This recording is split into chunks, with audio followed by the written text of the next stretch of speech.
What is good? Y'all already know who it is. It's that boy Gibbs back with another one. So today we are talking Amanda Ribas versus Rose Namajunas. And this card is sketchy as fuck. This card is one of them cards where a dog, every dog on this card can win, man. And I can honestly make a justification for every dog on this card except for a couple of them. So there's gonna be one of them cards where we actually have to be smart and we have to pick our spots, man, and just trust our guts. So we are not going to have a breakdown from last week or a recap of last week because we're doing this early. So we're going to go ahead and start, and we're going to go ahead and break down the first fight of the night. So let me go ahead and get that up for you guys. All right, there it is. And the first fight of the night is now Billy Quarantello versus Yusuf Zalal. And if we're gonna go ahead and look for the odds, oh yeah, this is actually one of the fights that did not have odds, and I had to make my own odds for the fight. So I have Billy Quarantello at a minus 230 favorite, and he's 5-2 as a favorite. Yusuf Zalal is gonna be coming in as a plus 160 underdog. And yeah, man, I've been I make my own odds for the fights because you have to figure out where you think the line should be set at, and you should have an idea on what's a good line and what's a bad line. So that line will probably be around that mark, around that area. Billy Quarantello, a guy who was looking real good against Damon Jackson. One could say he's supposed to look good versus Damon Jackson. Then he got knocked out by Edson Barbosa with that knee. Then he knocked out Anthony Hernandez. That was a good win. And then he lost to Shane Burgos. Um, he lost to Gabriel Ben. No, he actually beat him. He knocked Gabriel Benavidez out. That was pretty good.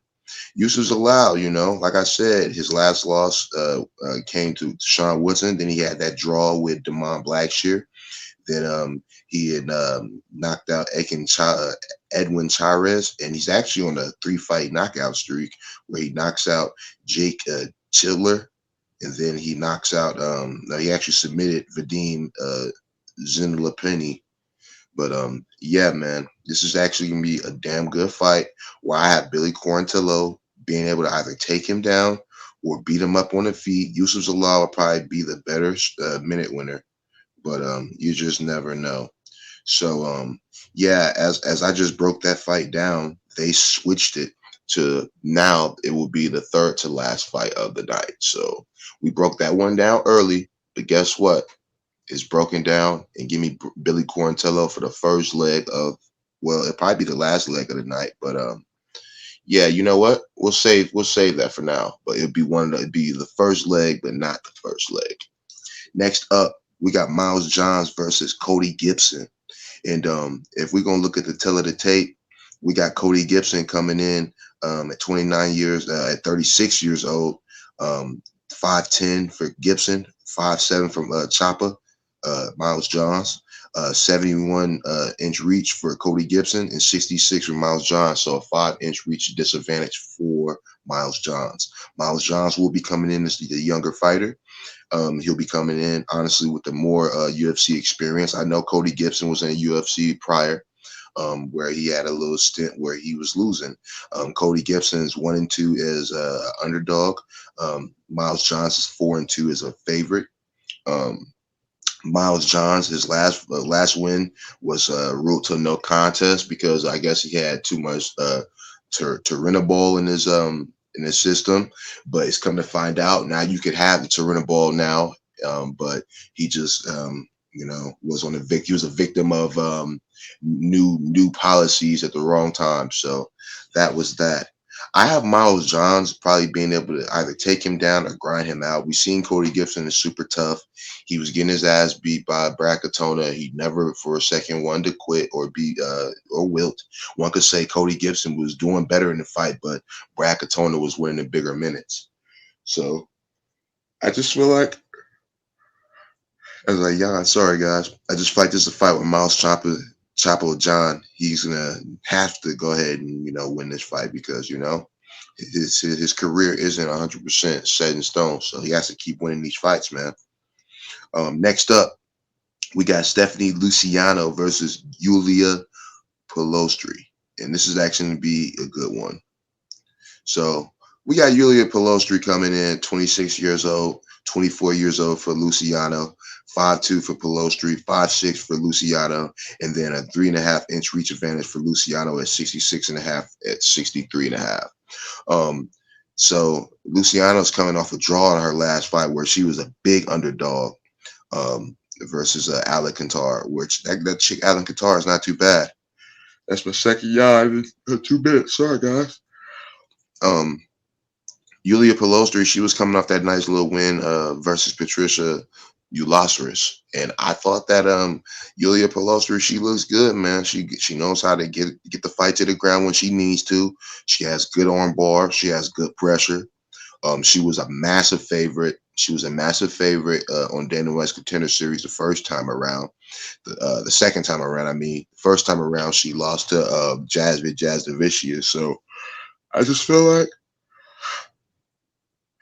just like let it all go. So I'll just stop yawning because I'm not tired.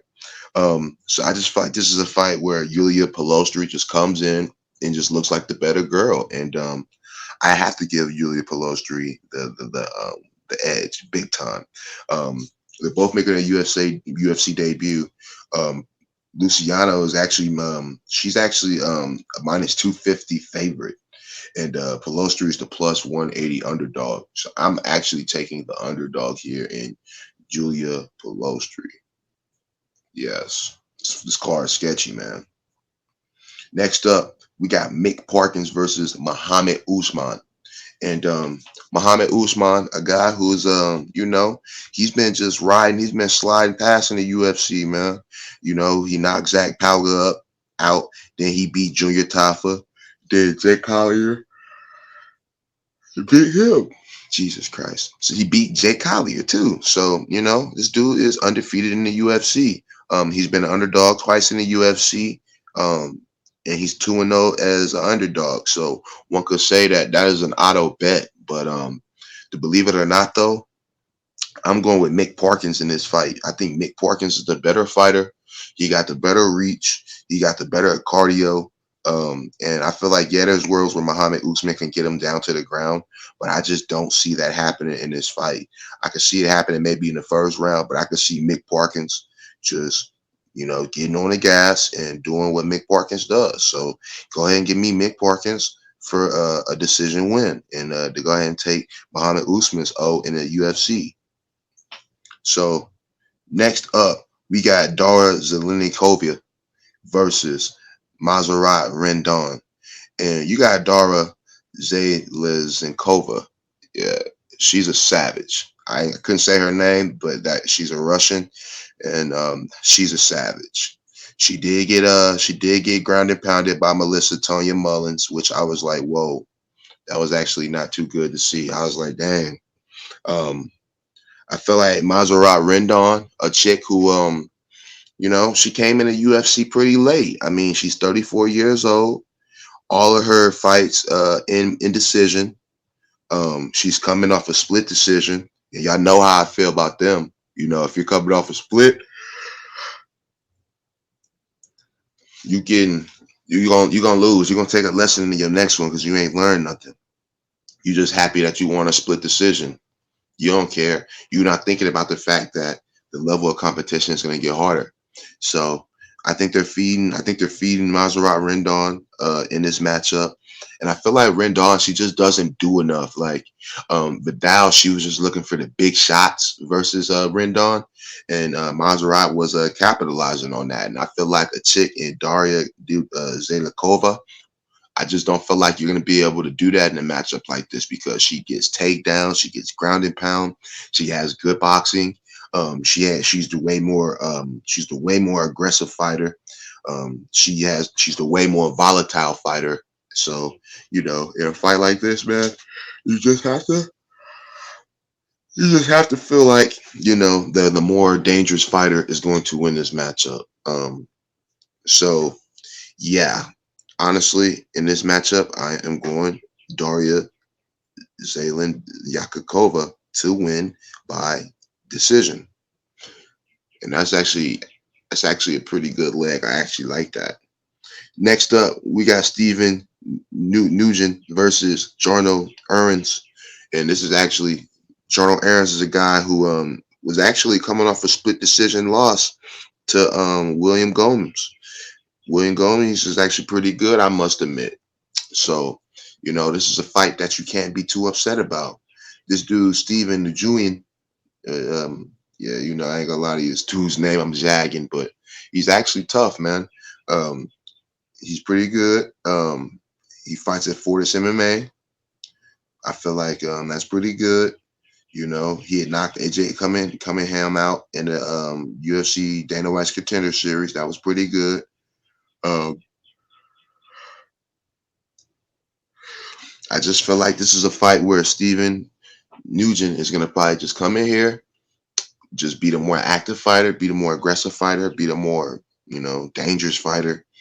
And I could just see him knocking Aaron's out. I know Aaron's has never been knocked out, or no, I think he's been knocked out only one time in his career. No, he's never been knocked out. So, yeah, man, this dude's hard to finish. This is a tough finish according to the paper. But we're going to go Steve by decision. Next up, we got Ricardo Ramos versus Julian Erosa. And we're going to look at the odds for this fight. Julian Erosa is a plus 143 underdog. He's 4-4 as an underdog, but he is 4-1 in his last 5 as an underdog. Ricardo Ramos, he is 5-1 as a favorite, and he's coming in as a minus 173 favorite today. Um, this is a weird fight because if this fight goes to decision, I can absolutely see Julian Erosa winning this fight because like Julian Erosa, he's the more active fighter, and he is like, I'm not gonna say he's the better fighter because the more volatile fighter easily is Ricardo Ramos because this dude only has like four wins that come from decision, 5 wins that come from decision. All the rest are stoppages, so that's pretty crazy. Julian Erosa, a guy who just got knocked out by Padilla, which we'll see him on this card later. Fernando Padilla, and that was actually like, damn, man, this dude loses to tall guys. We just seen him lose to that tall guy, Alex Caceres, and honestly, Julian Erosa does good against short guys. In this matchup, Ricardo Ramos will be outgunned. We seen Ricardo Ramos doesn't have the best IQ. I love his mentality though. He you know it's a difference, how you fight in there, and then what you talking about outside. Like he's a really well mannered guy, smart guy. But I just feel like in this fight, he's gonna be getting beat up, and then I have Julian Erosa because, like, let's be honest, he lost to a guy in Charles Jourdain, and Charles Jourdain got submitted by Julian Erosa. So one could say you have to go Julian Erosa here. Go ahead, give me Julian Erosa. Give me the longer fighter to go ahead and point fight Ricardo Ramos. And yeah, man, it's gonna Julian Erosa will look like a minus 700 in the third round. Trey Ogden versus Kurt Hulabaugh. Kurt Hulabaugh, a guy who definitely was looking good in his last one. He had knocked out Austin Hubbard. No, he almost knocked him out. He knocked him down, and then he had submitted him. That was damn good, man. And that was actually Kurt Hulabaugh's first win in the UFC, where he had, I don't know if you guys remember that famous uppercut, Hani Barcelos. That was him. That was the victim of that.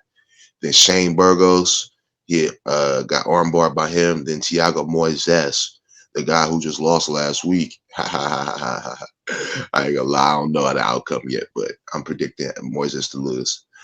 Trey Ogden, a guy, I feel like he got hold in his last fight, man. He beat Nicholas Mota, man, and yeah, it may have been a premature stoppage, but he was on his way to winning the decision, and he was on his way to finishing that dude. So I just thought that was bullshit how they call that no contest. He lost to Ignacio Bahamondes because I just felt like he wasn't trying to do enough in that fight. Then he had lost to Daniel Zellhuber. No, he beat Daniel Zellhuber, excuse me, then lost to Jordan Levitt, where I actually thought that Trey Ogden did enough to win that fight. So that was weird. So, and he's also alternating wins and losses. So in this fight, I have to go. Um, I have to. This is the only reason why I'm picking him. I just feel like a guy who's never been knocked out in his career, Kurt Hulabaugh, a guy who definitely tries to, do that. And Kurt Hulabaugh, he's a absolute submission ace. Dude has 10 wins by submission. This dude can win in every facet. But I know that if this fight gets extended, Trey Ogden will look like a -800 once again in the third round. So go ahead and give me Trey Ogden to win by decision. And that is actually the second leg of the night. It is now Billy Quarantillo and now Trey Ogden. Next up, we got Edmund Shabazian versus AJ Dobson. And if we're going to go ahead and look at the tail of the tape, before we're going to look at the tail of the tape, we are actually going to go look at the odds. So if we're going to look at the odds, I don't know why they're all scattered like that. Was weird. Okay. Yeah, so yeah, I lost my train of thought after all the shits was jumbled like that. Yeah, so if we're gonna look at the numbers, +160 for AJ Dobson and -192 for Edmund Shabazian. So Edmund Shabazian is 4-1 as a favorite, and he's 0-3 as a dog. So he's 7-1 versus the market. And do not, what I mean by that is the bookies know when he's going to win and when he's going to lose at a 7-1 clip. And that's that don't they don't want us to know that. Like, they don't want us to know those numbers that they predict guys fights, right? I have to go. Yeah, man. I gotta go motherfucking I gotta go Edmund Shabazian here. If you guys look down here, um he was supposed to be fighting Dusko Todorovic, but no, now he's going to be fighting freaking AJ Dobson. AJ Dobson's a guy I just have not been impressed with, man. This guy just looks at you and just doesn't do much, and it's annoying. Um, Edmund Shabazian, he's the more volatile striker here. Um, Something that nobody's talking about this week.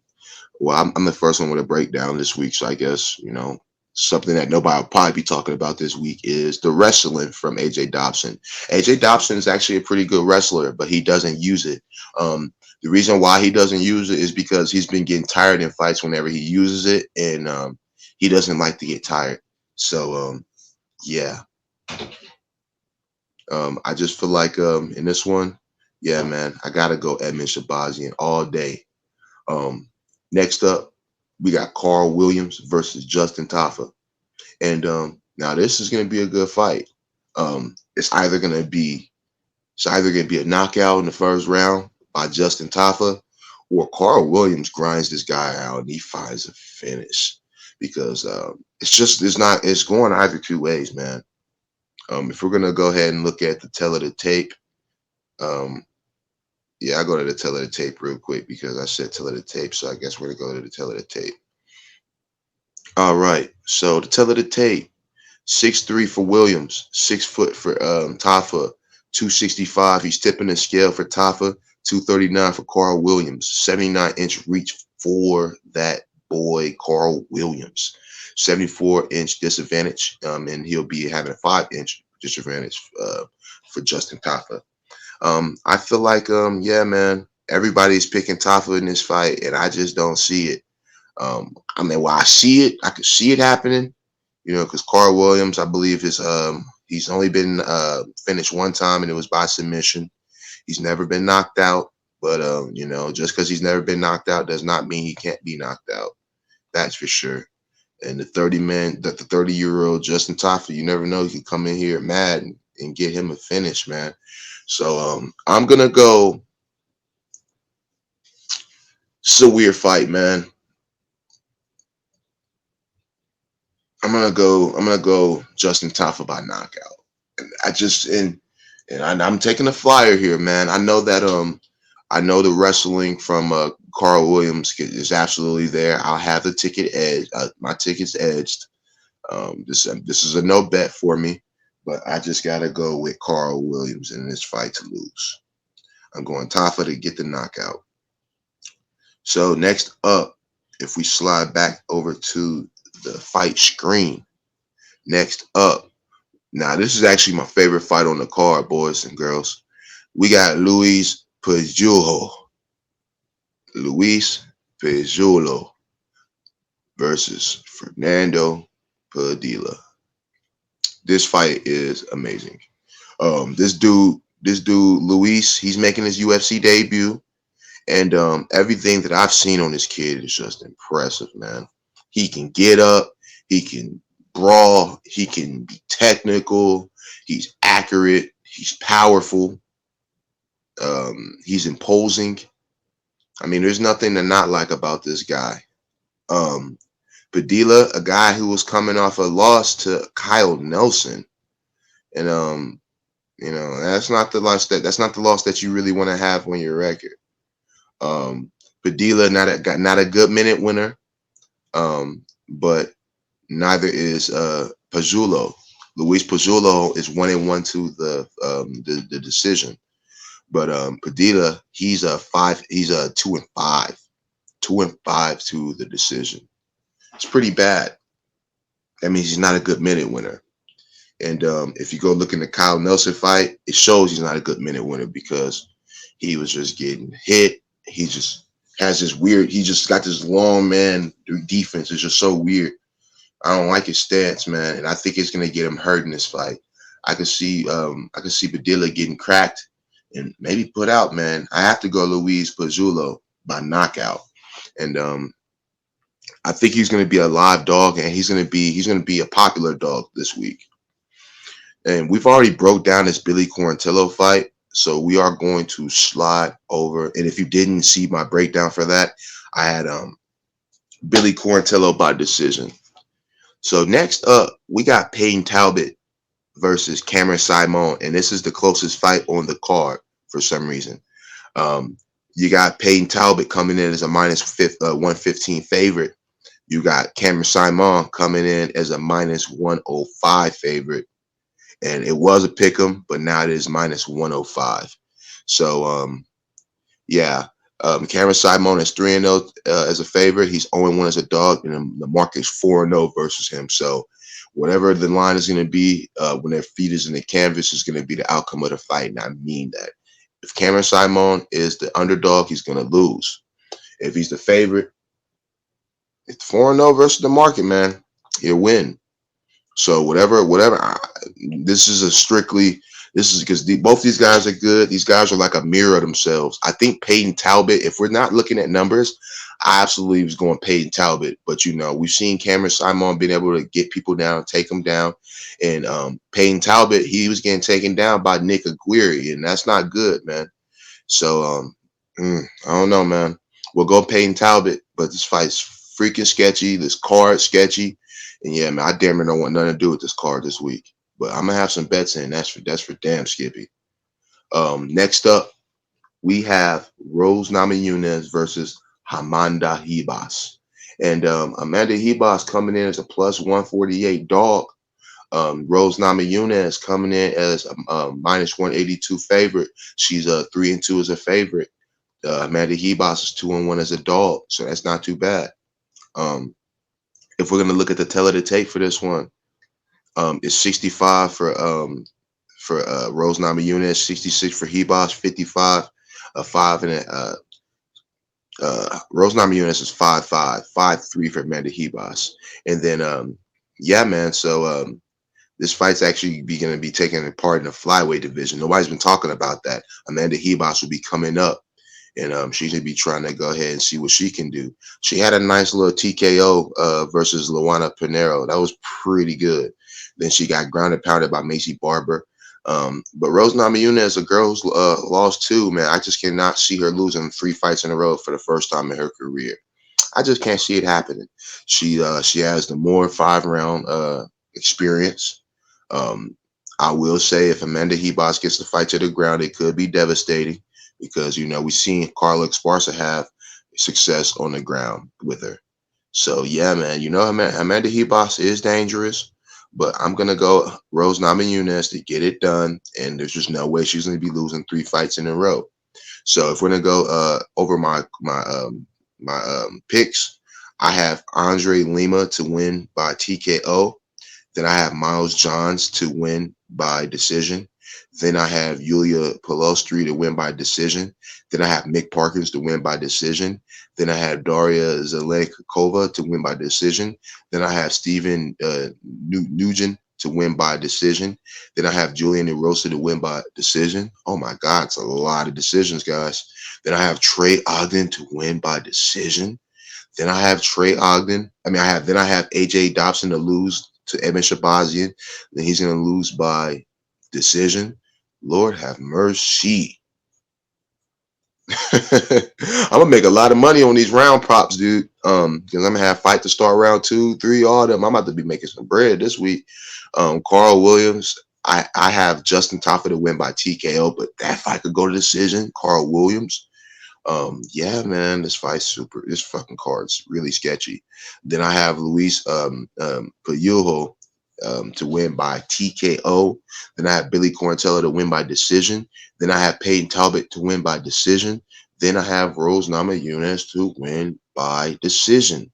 This might be the card with the least amount of stoppages. This might be the most unvolatile card of all time, and I have to admit that this card's just crazy.